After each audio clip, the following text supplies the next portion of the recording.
बोलो श्री हरि विष्णु की जय हो। आज मैं आपको सुनाऊंगी कामदा एकादशी व्रत में सुनी जाने वाली कथा। हिंदू धर्म में हर माह 2 एकादशी आती है, यानी कि साल में कुल 24 एकादशी के व्रत आते हैं। प्रत्येक एकादशी अपना विशेष महत्व रखती है। एक कृष्ण पक्ष में आती है और एक शुक्ल पक्ष में आती है। एकादशी का व्रत करने से व्यक्ति को अपने पापों से मुक्ति मिलती है और मनचाही मनोकामना भी पूरी होती है। इस दिन भगवान श्री हरि विष्णु और कृष्ण भगवान की पूजा की जाती है। चैत्र माह के शुक्ल पक्ष की एकादशी को कामदा एकादशी के नाम से जाना जाता है। इस साल कामदा एकादशी का व्रत 1 अप्रैल 2023 रविवार को रखा जाएगा। इस दिन पूजा के बाद में व्रत कथा अवश्य पढ़नी और सुननी चाहिए, क्योंकि कहा जाता है कि बिना व्रत कथा के हमारा कोई भी व्रत हो वो पूर्ण नहीं होता और ना ही हमें उसका पूरा फल मिलता है। जब भी एकादशी की व्रत कथा आप सुनते हैं तो साथ में एक कहानी बांके बिहारी की अवश्य सुननी चाहिए। तो आज मैं आपको सुना रही हूँ कामदा एकादशी की व्रत कथा, जो भगवान श्री कृष्ण ने धर्मराज युधिष्ठिर को सुनाई थी। तो ध्यान पूर्वक सुनना। बोलिए श्री हरि विष्णु की जय हो। भोगीपुर नाम का एक नगर था। वहाँ का राजा था पुंडरीक। भोगीपुर नगर में अप्सरा, किन्नर तथा गंधर्व रहते थे। इसी नगर में एक अत्यंत वैभवशाली स्त्री पुरुष रहते थे। उनका नाम था ललित और ललिता। दोनों के बीच में इतना स्नेह था कि वे थोड़ी देर के लिए भी एक दूसरे से अलग नहीं रह पाते थे। एक दिन वहां के राजा पुंडरीक ने नृत्य का आयोजन किया तो ललित राजा के दरबार में गंधर्वों के साथ गान करने के लिए पहुंच गया। थोड़ी देर तक वह नाच गान करता रहा। करते करते उसे अचानक ललिता की याद आ गई और उसका सुर बिगड़ गया। इस तरह से बार बार ललित के सुर को बिगड़ता हुआ देखकर राजा को गुस्सा आ गया और राजा ने क्रोधित होकर पुंडरीक को श्राप दे दिया और कहा कि तुम राक्षस बन जाओ। तो ललित उसी क्षण विशालकाय राक्षस बन गया। उसका शरीर 8 योजन का हो गया। इस तरह से अपने आप को ललित राक्षस बना हुआ देखकर बहुत ही दुखी हुआ, पर अब क्या हो सकता था। वह वहां से सीधा विंध्याचल पर्वत पर जा पहुंचा। उधर उसकी पत्नी ललिता शाम तक उसका इंतजार करती रही। जब उसे पता चला कि इस तरह से राजा ने उसके पति को श्राप दे दिया है तो वह बहुत ही दुखी हुई और रास्ता निकालने की कोशिश करने लगी। इधर उधर घूमती हुई, सबसे पूछती हुई वह ललिता विंध्याचल पर्वत पर अपने पति के पीछे जा पहुंची। वहां उसे श्रृंगी ऋषि मिले। ललिता ने ऋषि को प्रणाम किया और अपना सारा हाल उसे बताया और श्रृंगी ऋषि से कुछ उपाय बताने का आग्रह भी किया। श्रृंगी ऋषि ने कुछ देर सोचने के बाद ललिता को कहा कि चैत्र शुक्ल एकादशी आने वाली है, जिसका नाम है कामदा एकादशी। इसका व्रत करने से मनुष्य के सभी कार्य सिद्ध होते हैं। अगर तुम कामदा एकादशी का व्रत करके उसका पुण्य फल अपने पति को दे देती हो तो वह शीघ्र ही राक्षस योनि से मुक्त हो जाएगा और राजा के श्राप से भी उसे मुक्ति मिल जाएगी। श्रृंगी ऋषि की यह बात सुनकर ललिता बहुत ही खुश हुई और ऋषि को धन्यवाद करती हुई वापस घर आ गई। उसने चैत्र शुक्ल एकादशी का व्रत करना शुरू कर दिया। द्वादशी के दिन वह ब्राह्मणों को भोजन कराया और फिर दान दिया और दान देकर एकादशी व्रत का फल अपने पति को दे दिया और भगवान से प्रार्थना करने लगी कि हे प्रभु, मैंने जो यह व्रत किया है इसका फल मेरे पति को प्राप्त हो जाए, जिससे वो राक्षस योनि से मुक्त हो जाए। तो एकादशी व्रत का फल देते ही उसका पति राक्षस योनि से मुक्त हो गया और अपने पुराने स्वरूप को प्राप्त किया। फिर उसने अनेक सुंदर वस्त्र आभूषणों से युक्त होकर ललिता के पास आया और उसके साथ विहार करने लगा। फिर दोनों हर वर्ष कामदा एकादशी का व्रत करने लगे। इस व्रत के प्रभाव से वे अत्यंत धनवान और पुत्रवान हो गए। संसार के समस्त सुखों को भोगकर अंत में वे स्वर्ग लोक को प्राप्त हुए। विशिष्ट मुनि कहने लगे कि हे राजन, इस व्रत को विधि पूर्वक करने से समस्त पाप नष्ट हो जाते हैं और राक्षस जैसी योनि से भी छुटकारा मिल जाता है। संसार में इसके बराबर कोई और दूसरा व्रत नहीं है। इसकी कथा पढ़ने से या सुनने से या फिर सुनाने से वाजपेय यज्ञ का फल प्राप्त होता है। हे विष्णुदेव, कामदा एकादशी के व्रत का फल जैसा ललित और ललिता को दिया वैसा सबको देना। तो चलिए अब सुनते हैं बांके बिहारी की कथा। ये कहानी धन्ना जाट की है। धन्ना जाट का जन्म 20 अप्रैल 1415 ईस्वी को राजस्थान के टोंक जिले के धुआं कला नाम के एक गांव में हुआ था। एक सामान्य जाट परिवार में रहते थे। इनके पिता गांव के किसान थे, जिनका नाम रामेश्वर जाट था और इनकी माता का नाम गंगाबाई गढ़वाल था। धन्ना जाट एक उच्च कोटि के कृष्ण भगत थे। इन्हें धन्ना भगत और धन्ना सेठ के नाम से भी जाना जाता है। इनकी भक्ति का प्रताप ऐसा था कि स्वयं भगवान कृष्ण इनकी गाय चराने आया करते थे और इनके साथ कहा जाता है कि भोजन भी करते थे। इनके गांव धुआं कला में सिख समुदाय के लोगों ने धन्ना जी के नाम से एक भव्य गुरुद्वारे का निर्माण भी करवाया है। एक बार की बात है, धन्ना जी के परिवार के कुलगुरु, जिनका नाम था पंडित त्रिलोचन, वो तीर्थ यात्रा करके लौट रहे थे तो कुछ दिनों के लिए वो धन्ना जी के घर पर ठहर गए। पंडित त्रिलोचन शालिग्राम भगवान की सेवा किया करते थे। वे बड़े भाव से शालिग्राम शिला की सेवा करते, फूल अर्पित करते और उन्हें भोग लगाने के बाद ही स्वयं भोजन किया करते। तो बालक धन्ना पंडित जी को यह सब करता हुआ देखकर वह भी भगवान जी की सेवा करने लगा। उसे भी उनकी सेवा बहुत ही पसंद आ गई। कुछ दिनों बाद जब पंडित जी वापस जाने लगे तो बालक धन्ना ने पंडित जी से कहा कि शालिग्राम भगवान मुझे दे दो। जिद करने लगे कि ठाकुर जी तो मुझे चाहिए, मुझे तो ठाकुर जी हर हाल में चाहिए।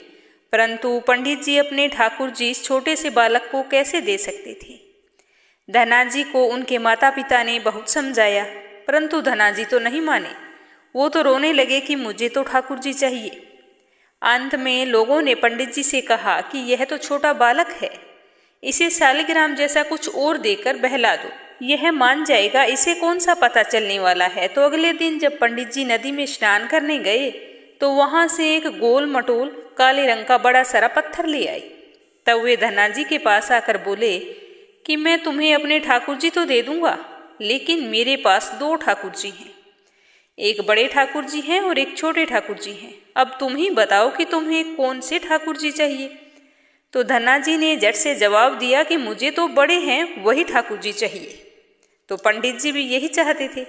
तब पंडित जी ने धन्ना जी को वह बड़ा सारा काला पत्थर था वो निकाल कर दे दिया और कह दिया कि यही ठाकुर जी है, तुम इसकी पूजा करना।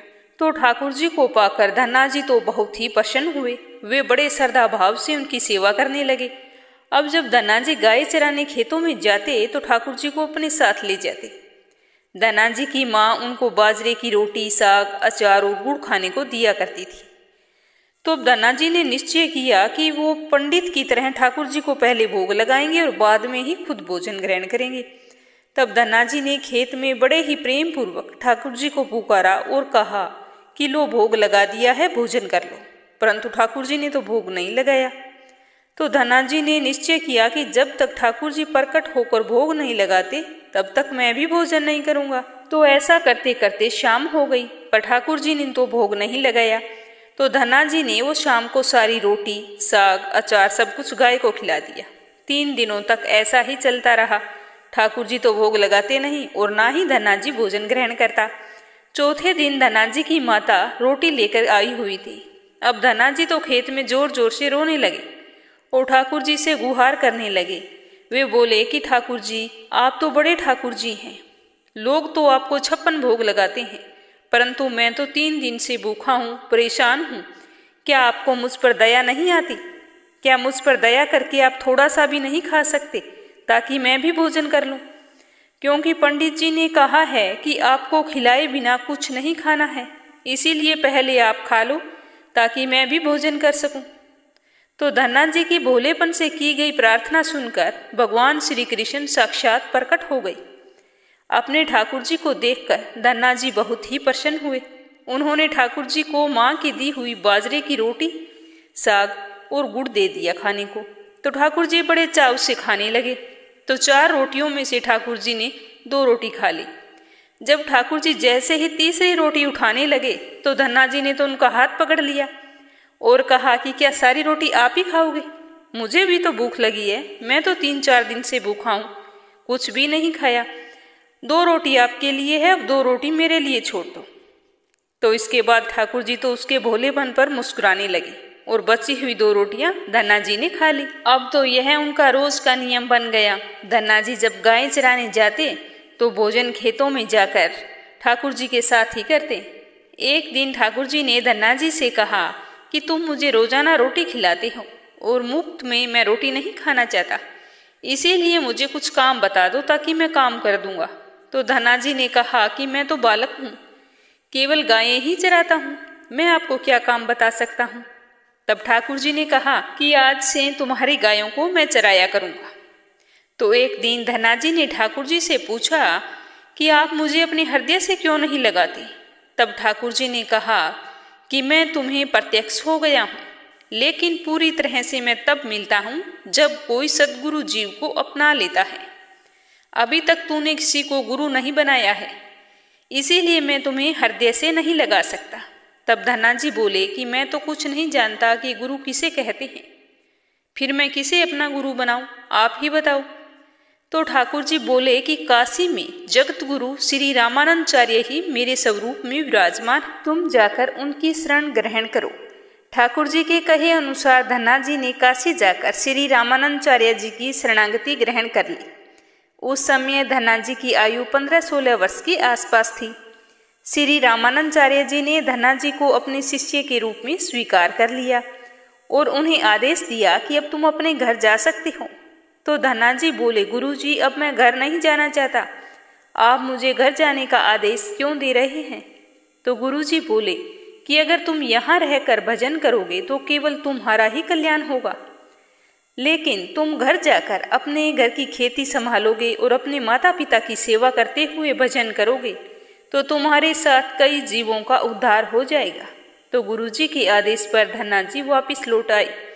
इसके बाद जैसे ही धनाजी घर पहुंचे तो ठाकुर जी ने उन्हें अपने हृदय से लगा लिया। इसके बाद उसी दिन से धनाजी संतों की खूब सेवा करने लगे। जब भी उनके गांव में कोई बड़े साधु संत आते तो धनाजी अपने घर ले आते और बड़े प्रेम से उनकी सेवा करते और भोजन खिलाते। संतों की सेवा करने के कारण अब उनके घर दूर दूर से साधु महात्मा पधारने लगे। धनाजी उन सभी का बड़े ही प्रेम पूर्वक सत्कार करते, उन सभी को भोजन खिलाते। एक दिन धनाजी के पिताजी ने धनाजी को कहा कि देखो भाई, हम तो गृहस्थ लोग हैं, यदि महीने में कोई एक आध बार साधु आ जाए तो उनकी सेवा कर सकते हैं, भोजन भी करा सकते हैं, लेकिन बेटा तुम्हारी तो इन साधुओं से ऐसी दोस्ती हो गई है कि तुम तो हर दूसरे दिन कोई ना कोई साधु लेकर चले आते हो। अपने साथ एक को, दो जाते हैं तो 4 को ले आते हो, यह ठीक नहीं है। हम अपनी खेती बाड़ी का काम करें या इन साधुओं की सेवा करें। अभी तुम बालक हो, कमाते कुछ हो नहीं, तुम्हारा पालन पोषण भी हम ही करते हैं और तुम ऊपर से इन साधुओं को और बुला लाते हो। इस प्रकार इन निठल्ले साधुओं की सेवा करना ठीक नहीं है। इसीलिए आज एक बात तुम कान खोलकर सुन लो, आज के बाद यदि किसी साधु को घर लेकर आए तो मैं तुम्हें घर में नहीं घुसने दूंगा। तुम्हें अगर साधु की सेवा करनी है तो पहले कुछ कमाई करो और फिर अपनी कमाई से साधु की सेवा करना। तो पिताजी की इस तरह से बात सुनकर धनाजी उदास हो गए और चुपचाप खड़े हो गए। तब पिताजी ने धनाजी को डांटते हुए कहा कि आज मैं तुम्हें एक काम बताता हूँ, वो करके आना, तभी तुम्हें पता चलेगा कि काम कैसे होता है और साधुओं को भोजन कैसे कराया जाता है। जाओ खेतों में गेहूं बोकर आओ। खेत तैयार है, बोरी में बीज रखा है गेहूं का, वो ले जाओ। तो धनाजी ने बैलगाड़ी में गेहूं की बोरियां रख ली और खेत में बोने के लिए चल दिए। जैसे ही धनाजी थोड़ी दूर चले थे, उन्हें मार्ग में 5-6 साधु संतों की टोली आती हुई दिखाई दी। धनाजी ने बैलगाड़ी से उतरकर उन्हें प्रणाम किया। संतों ने धनाजी को आशीर्वाद दिया और पूछा कि बेटा, इस गांव में धनाजी का घर कौन सा है? सुना है वे जगत गुरु श्री रामानंदाचार्य के शिष्य हैं और बहुत छोटी सी उम्र में ही उन्होंने भगवान का दर्शन प्राप्त किया है। हम भी उनके दर्शन करना चाहते हैं। तो यह सुनकर धनाजी तो संकोच में पड़ गए। वे हाथ जोड़कर बड़ी ही विनम्रता से बोले कि महाराज, मुझे ही लोग धना भगत कहते हैं। तो संत बोले कि भगवान ने बड़ी कृपा की, हम जिससे मिलने आए थे वे यहीं पर मिल गए। निश्चित ही आप ऐसे ही भगत हैं। जैसा आपके विषय में सुना है कि कितनी विनम्रता है आप में, तो वैसे ही देखने को मिली है। तो चलिए आपके घर चलते हैं, वहीं बैठकर चर्चा करेंगे।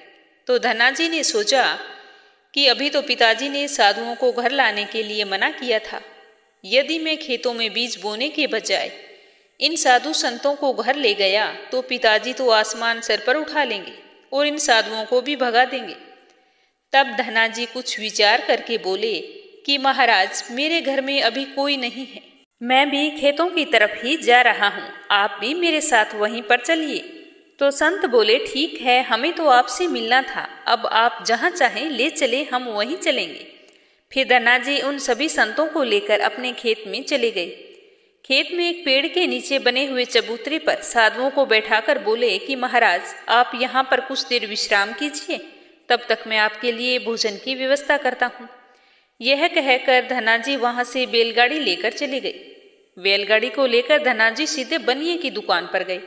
वहां जाकर उन्होंने बैलगाड़ी में जो बीज वाला गेहूं जो खेतों में बोने के लिए रखा था उसे बनिए को बेच दिया और उसके बदले में दाल बाटी चूरमा आदि सारा सामान भोजन का लेकर धनाजी खेत पहुंच गए। और वहां पहुंचने पर उन्होंने संतों को बड़े ही प्रेम पूर्वक भोजन करवाया।